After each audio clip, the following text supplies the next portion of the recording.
उत्तर प्रदेश में बीजेपी सरकार ने ये तय किया है कि रामनवमी के मौके पर सभी जो मंदिर हैं वहाँ पर अखंड रामायण का पाठ कराया जाएगा।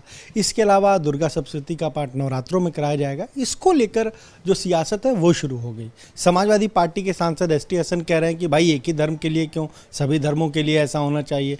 कांग्रेस इसका विरोध कर रही है। तमाम जो दल है वो कहीं ना कहीं इसका विरोध कर रहा है। हमारे साथ उत्तर प्रदेश सरकार के राज्य मंत्री दानिश अंसारी, उनसे जानेंगे। दानिश जी, सरकार ने जिस तरीके से शुरुआत की, वाल्मीकि जयंती पर ये शुरू हुआ 2 साल पहले, और इस बार भी कहा है कि रामनवमी के मौके पर मंदिरों में जो है वो रामचरितमानस का पाठ हो, इसके लिए फंड भी दे रही, पर इसका विरोध शुरू हो गया है। देखिए, हमारे उत्तर प्रदेश में हम सबका साथ सबका विकास की बात करते हैं और सभी जितनी भी हम जाति धर्म मजहब के लोग हैं, सब कोई आगे बढ़े। सब हम उत्तर प्रदेश में होली, दीपावली, ईद सब भाईचारे के साथ मनाते हैं। योगी सरकार ने सुनिश्चित किया कि हर मजहब के लोग, हर धर्म के लोग पूरी आज़ादी के साथ, पूरी स्वतंत्रता के साथ अपने धार्मिक रिचुअल्स को पूरा करें। आज देखिए, अभी होली का त्यौहार बीता, आने वाले दिनों में हमारा रमज़ान है, ईद है, इसके बीच में नवरात्र है। तमाम चीज़ें, हमारा जो भारत देश है, हमारा उत्तर प्रदेश, ये हमारे यहाँ ये धार्मिक लोग हैं और हम अपने तमाम किसी भी जाति धर्म मजहब के लोगों को हम सुरक्षित माहौल देके उनको तरक्की की तरफ आगे ले जाना, ये हमारी सरकार की प्राथमिकता है और किसी को भी इसमें ऑब्जेक्शन नहीं होना चाहिए। हमने देखिए, अगर लाउडस्पीकर की बात हम करें, कुछ महीनों पहले यही विपक्ष लाउडस्पीकर के मसले पे कितना हो हल्ला मचा रहा था, लेकिन लाउडस्पीकर जब माननीय मुख्यमंत्री जी ने अपील की, पूरे प्रदेश भर के, चाहे हमारे हिंदू भाई हो चाहे मुस्लिम भाई हो, सबने आगे बढ़ के या तो लाउडस्पीकर का वॉल्यूम कम किए या तो अननेसेसरी लाउडस्पीकर हटा दिए। एक सकारात्मक माहौल उत्तर प्रदेश में है और सबको इस सकारात्मक माहौल बनाने में अपनी सहभागिता देनी चाहिए। आपने बात कही, लेकिन अखिलेश यादव ने जो ट्वीट किया, उन्होंने कहा कि ठीक है 10 लाख नहीं, 10 लाख आप दे रहे हैं, लेकिन 10 करोड़ देना चाहिए और साथ ही साथ जो मुफ्त सिलेंडर देने की बात की थी वो भी नवरात्र से शुरू करना चाहिए। तो कहीं ना कहीं ट्वीट के जरिए भी घेरने की कोशिश है बीजेपी। देखिए, विपक्ष आज परेशान, हताश है। विपक्ष के पास सरकार को घेरने के लिए कोई मुद्दा नहीं है।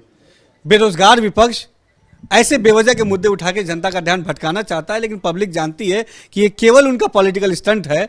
अपना राजनीतिक उल्लू जो है ये विपक्ष सीधा करना चाहता है और जनता इनके बहकावे में नहीं आने वाली है। आप फ्री सिलेंडर की बात कर रहे हैं, उत्तर प्रदेश में प्रधानमंत्री आवास योजना देख लीजिए, निःशुल्क राशन योजना देख लीजिए, आयुष्मान योजना देख लीजिए। हर योजना का लाभ सीधा आम जनमानस को बिना भेदभाव और बिना भ्रष्टाचार के मिल रहा है और हर जाति धर्म मजहब के लोगों को मिल रहा है। उसमें हमारे हिंदू भाई भी हैं, हमारे मुस्लिम भाई भी हैं। तमाम लोग आज योगी सरकार की नीतियों से लाभ लेके विकास की तरफ आगे बढ़ रहे हैं। एक सवाल यह है कि जिस तरीके से अगर हम बात करें, जो बात आप कह रहे हैं कि तमाम लोग आगे बढ़ रहे हैं, पर विपक्ष बार बार तमाम चीज़ों को लेकर सवाल खड़े कर रहा है। क्या लग रहा है कि जो तैयारी है बीजेपी को घेरने की, क्योंकि अखिलेश यादव ने कहा कि भाई बसपा का जो टिकट है वो बीजेपी के कार्यालय से तय होता है। देखिए, अब लोकसभा का चुनाव नज़दीक है, इसीलिए विपक्ष अब एक्टिव दिख रहा है। इसके पहले विपक्ष कहीं नहीं दिखता था, कहीं भी विपक्ष ने जनता से जुड़े कोई मुद्दे नहीं उठाए। आज योगी सरकार जनता के बीच में रह के उत्तर प्रदेश के विकास को सुनिश्चित कर रही है और विपक्ष केवल चुनाव के समय धरातल पे आता है, गलियों में दिखता है, सड़कों पे दिखता है और जैसे ही चुनाव खत्म होता है वापस विपक्ष के हमारे जो नेता हैं वो वापस अपने एसी के कमरों में चले जाते हैं।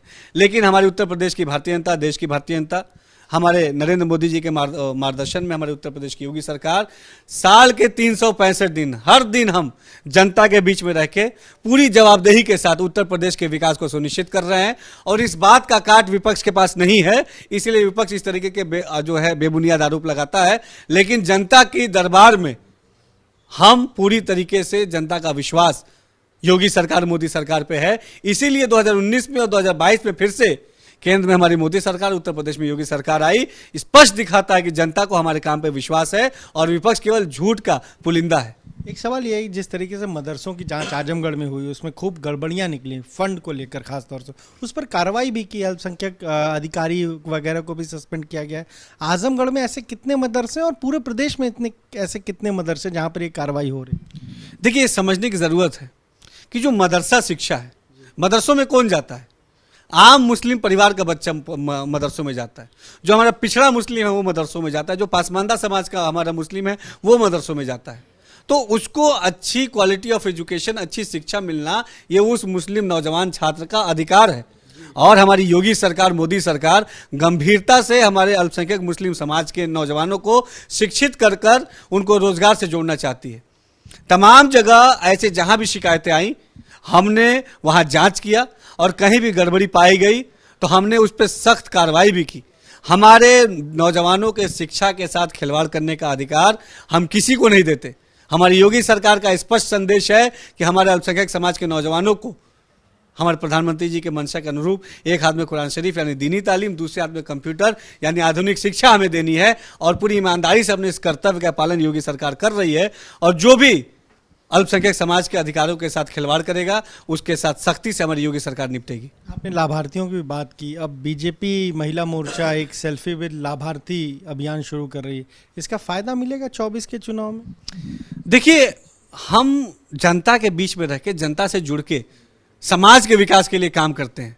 भारतीय जनता पार्टी समाज के अंतिम पायदान पर खड़ा व्यक्ति उसके तरक्की के लिए काम करती है और निश्चित तौर पे जिस तरीके से हमारे महिला सशक्तिकरण के लिए, हमारे नौजवानों को आगे बढ़ाने के लिए, हमारे अल्पसंख्यक समाज को आगे बढ़ाने के लिए, हमारे पसमानदा समाज के अपलिफ्टमेंट के लिए हमारी सरकार ने काम किया है, आज विश्वास इस काम से हमारे सरकार के प्रति है आम जनमानस में।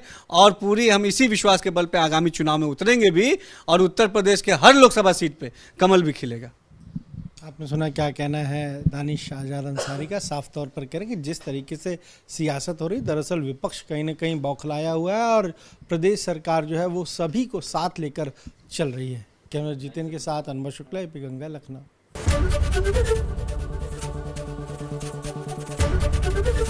एबीपी गंगा, खबर आपकी, जुबान आपकी।